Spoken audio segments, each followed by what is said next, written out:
ఎందుకంటే ఒక mob celebrations రెండు, ఒకటి క్రికెట్ గ్రౌండ్లో చూస్తాం, సినిమా థియేటర్లో చూస్తాం, ఎంజాయ్ చేస్తాం. ఆ కమ్యూనిటీ వాచ్ అనేది ఎప్పటికీ పోదు సార్. అంటే మన అర్జున్ రెడ్డి ఎవరండి, మన సందీప్ రెడ్డి వంగ ఎవరండి, మన తెలంగాణ బాయ్.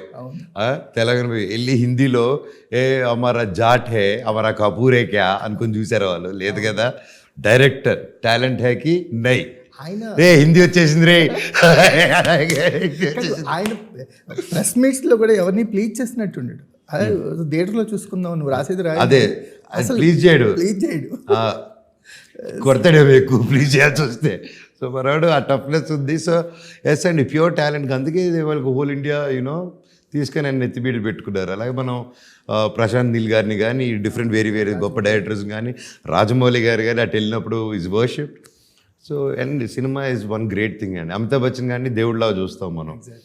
ఆయన ఏంటో కూడా తెలియదు, you know what I mean. So Amitabh అంతే, అదే ఒక బంధు, అదే ఒక డ్రగ్, అదే ఒక వ్యసనం. అలాగే షారుఖ్ ఖాన్ని మనం సెలబ్రేట్ చేసిన రోజులు ఉన్నాయి. ఎస్ అండి. So yeah, let's we should not fall in to that. And ఒకవేళ ఎవరైనా వెళ్తూ ఉన్నా, I think it's my right and duty. And I think మీది కూడా, మన అందరిది.